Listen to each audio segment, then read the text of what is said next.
Hello student, welcome to my YouTube channel basic class में। और आज हम जो है कृषक गान चैप्टर नंबर 11 जो पढ़ रहे हैं, इसमें आज जो कि दिनेश भारद्वाज के आज उसमें हम पूरा स्वाध्याय कंप्लीट करने वाले हैं। तो यहाँ पे स्वाध्याय में देखिए कुछ सूचना के अनुसार कुछ कृतियाँ दी हैं। पहला प्रश्न दिया हुआ है तो इसको देख लेते हैं। इसके बाद एक एक करके सभी प्रश्नों को मैं क्वेश्चंस को आंसर आपको दिखा दूँगी और आप उसको राइट डाउन करके जो है एग्ज़ाम के प्रिपरेशन कर सकते हैं। तो वीडियो को लास्ट तक ज़रूर देखिएगा। अगर आप नए व्यूवर हैं तो चैनल को सब्सक्राइब कीजिए, लाइक कीजिए और शेयर कीजिए। तो चलिए स्टार्ट करते हैं। यहाँ पर दिया है पहला प्रश्न, संजाल पूर्ण कीजिए। क्या दिया हुआ है? कवि की चाह, मतलब कवि क्या चाहता है। कवि जो है इस पूरी कविता में कवि क्या चाहता है, तो इसका आंसर जो हो जाएगा, यहाँ पर देख पा रहे हैं कि कवि चाहता है, 2 पॉइंट लिखना है कि कृषक की संतोष की भावना और अभिमान पर मान करना चाहता है, गर्व करना चाहता है। दूसरा, मनुजता के ध्वज के नीचे कृषक का आह्वान करना चाहता है, मतलब मानवता के तहत वह कृषक को पुकारना चाहता है, उनकी पूजा करनी चाहता है। उसके बाद दूसरा इसी में दिया हुआ है कि कृतियाँ पूर्ण करो। कौन कौन सी आकृतियाँ हैं? कृषक इन परिस्थितियों में अविचल रहता है। और दूसरा है कविता में प्रयुक्त ऋतुओं के नाम लिखिए। तो यहाँ पर देखिए इसका आंसर आपको स्क्रीन पर दिख जाएगा कि कृषक पतझड़ में और धूप में इन परिस्थितियों में भी अविचल रहता है, मतलब स्थिर रहता है, कांस्टेंट रहता है। और कविता में जो 2 ऋतुएं आई हैं, एक मधुमास जिसे बसंत बोलते हैं और एक पतझड़, यानी कि जो पतझड़ मतलब बसंत जो नहीं होता, बसंत का अपोजिट है। तो ये 2 मौसम, 2 ऋतुओं का वर्णन किया गया है। फिर अगला प्रश्न तीसरा है कि वाक्य पूर्ण कीजिए। कौन से है? कृषक कमज़ोर शरीर को और कृषक बंजर ज़मीन को। तो ये देखिए इसको कृषक कमज़ोर शरीर को, यहाँ पर इसका आंसर आपको दिख रहा है कि कृषक कमज़ोर शरीर को पत्तियों से पालता है और कृषक बंजर ज़मीन को अपने खून से सींच कर उर्वरा बना देता है। तो इस तरीके से इसका आंसर हो जाएगा, हम कर लेंगे।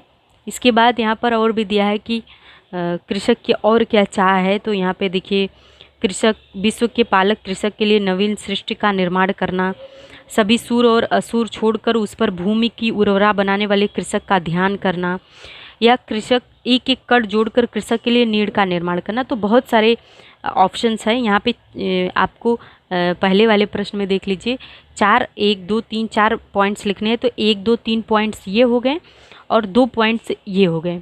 कवि की चाह क्या है, तो इस तरीके से इनमें से 5 में से आप 4 लिख लेंगे। उसके बाद ये तीसरा भी प्रश्न हमारा हो गया। अब हम आते हैं अगले प्रश्न पर।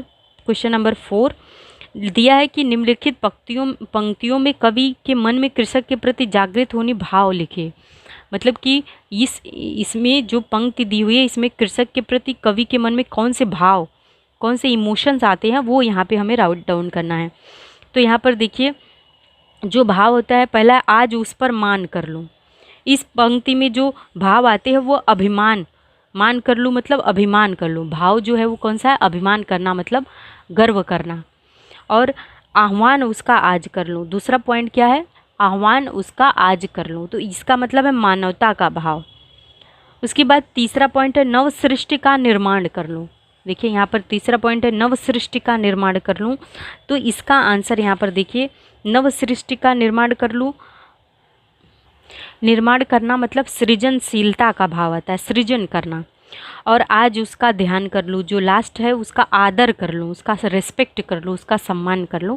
तो ये इसका आंसर हो जाएगा। इसके बाद अगले प्रश्न, क्वेश्चन नंबर 5 में देखिए कि कविता में आए इन शब्दों के लिए प्रयुक्त शब्द बताइए।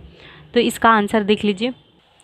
तो देखिए यहाँ पे जो पहला वर्ड दिया है फर्स्ट, निर्माता। निर्माता का अर्थ होता है सृजक।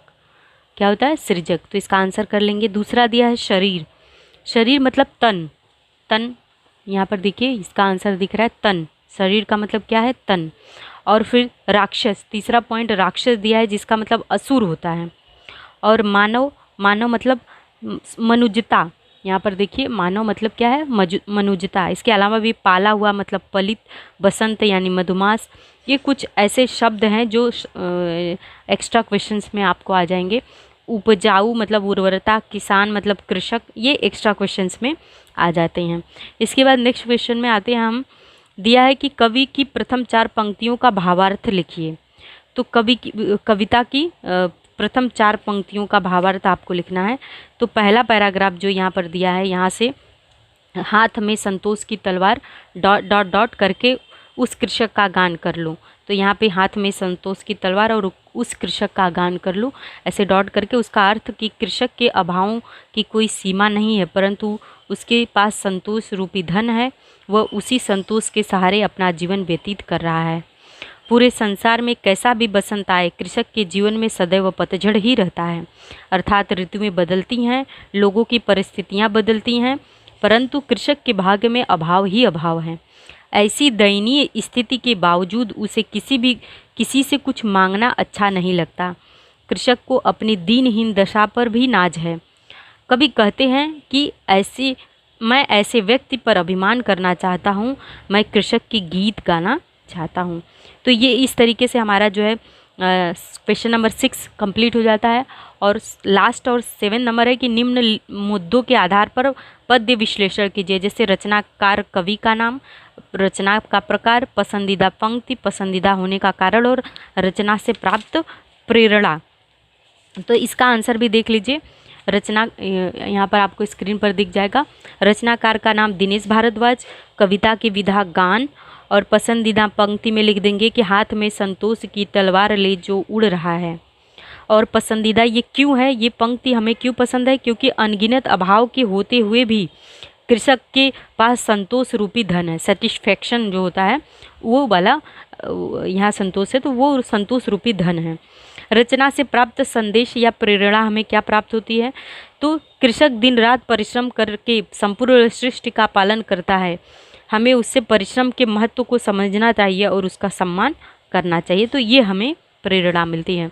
तो इस तरीके से जो है ये वाला प्रश्न भी हमारा कंप्लीट हो जाता है और इस तरीके से ये पूरा चैप्टर भी कंप्लीट हो जाता है। तो आपको वीडियो कैसा लगा कमेंट बॉक्स में ज़रूर बताइए।